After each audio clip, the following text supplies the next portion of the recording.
Boas pessoal, hoje finalmente vou-vos trazer o vídeo a explicar a dieta que eu tenho feito nos últimos meses e vou explicar tudo o que mudou em mim. Vou-vos falar de como ela mudou o meu físico, como mudou a minha energia, a minha força, a minha clareza mental e todos os conceitos por trás, o que é que vocês devem comer, o que é que vocês não devem comer e principalmente o porquê para vocês também entenderem. Por isso, para não perdermos muito tempo, vamos então começar. Então, como vocês podem ver, eu gosto de chamar a dieta que eu faço a dieta ancestral completa. Não se assustem com o termo, isto do ancestral é só porque eu gosto de ter uma dieta com base em ingredientes naturais, em comida de um ingrediente só e que não é processada, não é alterada por nós. Outro aspecto muito importante não é só também a dieta, mas o modo de viver. Há muitos hábitos que os nossos antepassados faziam que eram muito importantes para a nossa saúde e eu também vou falar aqui um bocado deles. Mas como eu vos disse, não liguem muito ao nome e liguem agora aos conceitos que eu vou falar a seguir. Como vocês podem ver, isto era eu basicamente há um ano, há 2 anos atrás. Eu não tinha um físico relativamente mau, não tinha uma massa muscular muito grande e eu neste tempo era quando estava mais focado no treino de ginásio, que supostamente é o que vos vai dar mais massa muscular. Mas fora o aspecto físico, eu aqui tinha uma clareza mental horrível, eu não conseguia trabalhar, não conseguia focar-me, sentia-me indigesto bastantes vezes e tinha muitos problemas de intestino, muita diarreia, para ser sincero com vocês. O pior disto tudo é que eu supostamente seguia a dieta saudável, seguia a dieta equilibrada, comia bastantes vegetais,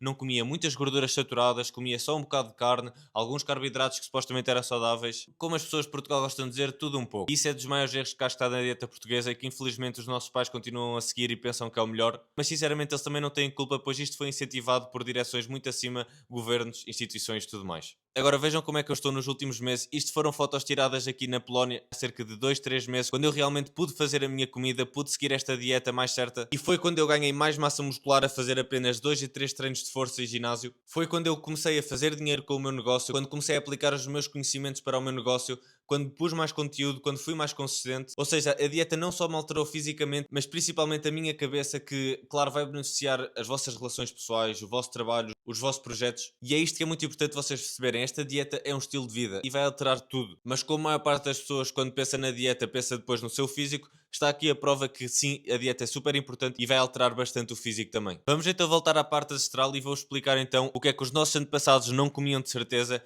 e isso eram açúcares em demasia, que hoje há em praticamente todos os produtos que nós comemos, processados, que também é algo que é super comum na nossa dieta, fritos que vos vai dar inflamação crónica, vegetais regularmente. Eu já vou falar deste tópico, pois toda a gente acha que os vegetais são super necessários e vocês precisam de comer vegetais para serem saudáveis.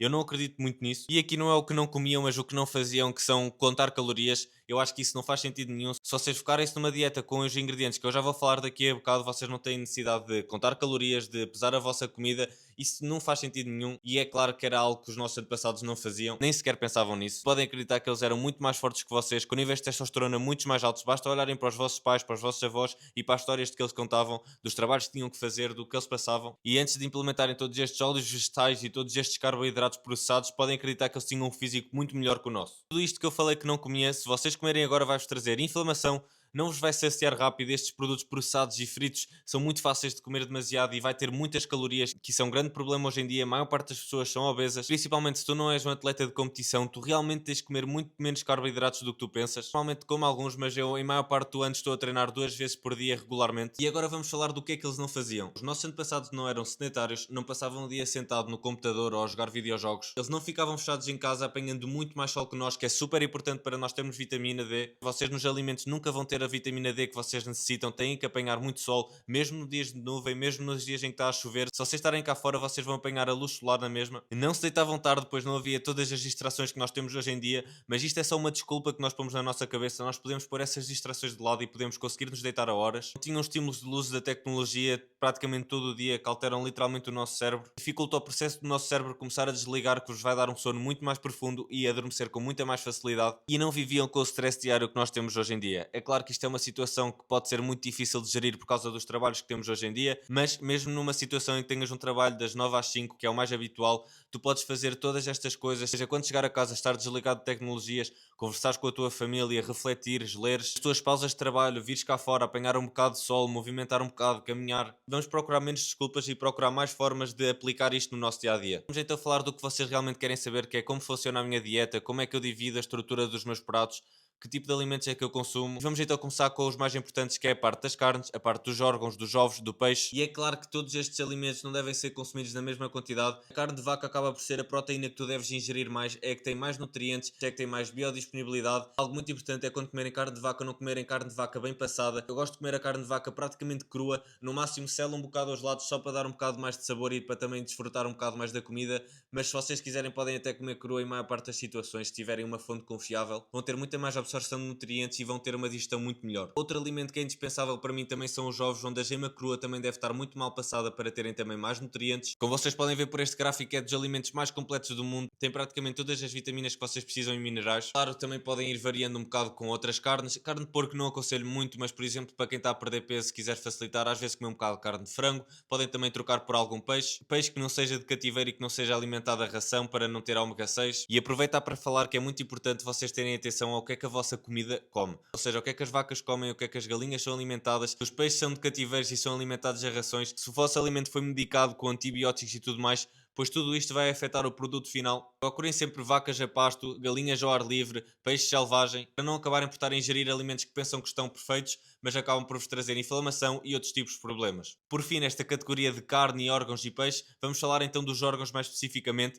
Os órgãos são dos alimentos mais nutritivos de todos, principalmente o fígado. Eu gosto de manter, como diz aqui, a cerca de 10% da minha dieta, acabo por comer se calhar 2 a 3 vezes numa semana perfeita. Não dormem nos órgãos, pois isto é muito importante para vocês terem todos os nutrientes que vocês precisam. Eu pus aqui um gráfico dos animais ruminantes, pois são estes animais que têm as melhores características, seja a valor nutricional, seja a sua gordura. Vamos então falar das gorduras e laticínios. A maior parte das pessoas que treinam cerca de 3 a 4 vezes ou que não treinam de todo, a percentagem de gordura pode ser um bocado mais elevada e a de carboidratos pode ser um bocado menor do que a que eu tenho aqui. E quando falamos de gorduras, não estamos a falar de gorduras processadas, estamos a falar de gorduras animais, já bem, seja laticínios como manteiga, leite e iogurtes, são das melhores gorduras para cozinhar e que não são alteradas se passarem certa temperatura. Já as gorduras vegetais como o azeite, como o óleo de abacate, como o óleo de coco, usem isso mais para comer de forma crua. As gorduras são principalmente muito importantes para o vosso nível hormonal. Não se preocupem com o colesterol, pois o colesterol é o principal fator para a produção de maior parte destas hormonas, seja testosterona, seja estrogênio para as mulheres. Agora vamos aqui a um tema que se calhar é um bocado mais polémico, que é 5% vegetais. Eu realmente não me preocupo nada em pôr vegetais na minha dieta, pus aqui 5% porque se calhar acaba por acontecer, ou porque a minha família fez uma salada que até acaba por levar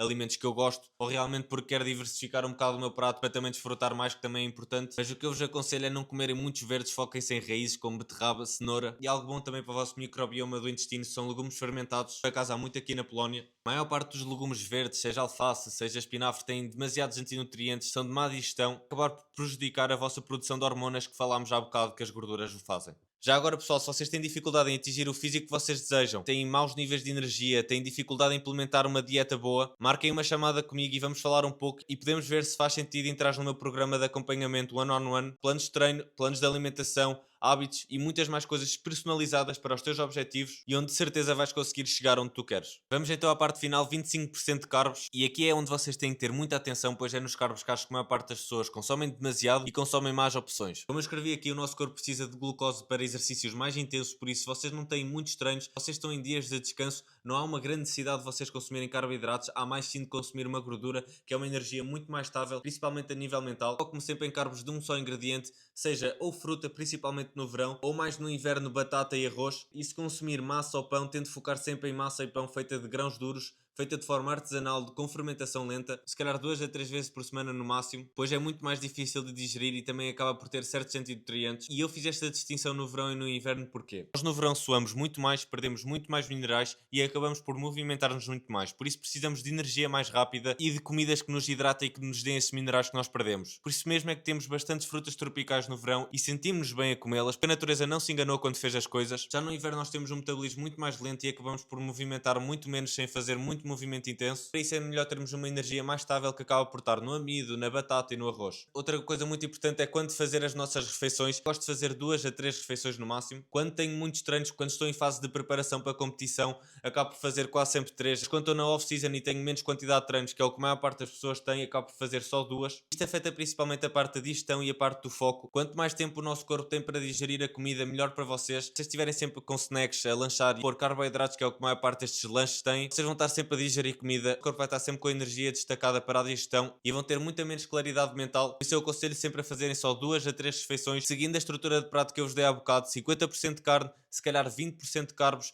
20% de gorduras e alguns vegetais se vocês quiserem para diversificar. Para acabar, outros aspectos importantes que não estão focados tanto na dieta, mas sim mais nos hábitos que os nossos antepassados tinham. Temos o grounding, que vai-vos ajudar a desinflamar o corpo, e isto é provado cientificamente. A terra tem uma carga elétrica negativa que vos vai ajudar a baixar o cortisol, ativar o sistema parasimpático, reduzir a vossa inflamação. Sempre que puderem, principalmente quando forem praticar exercício ou quando estiverem no vosso tempo livre, vão lá fora, metam os pés na terra, metam os pés na relva. Acreditem que vão sentir muito melhor, a diferença sente-se logo passado meia hora. E não esquecer, a qualidade da água que nós estamos a beber deve ser uma qualidade nascente. Aqui em Portugal não temos muito esse problema, pois a maior parte das águas são águas de nascente. Deve haver muita gente que acaba por beber água da torneira. Eu não aconselho. Escolham sempre água de nascente e, se possível, que venha engarrafada em vidro para não ter microplásticos.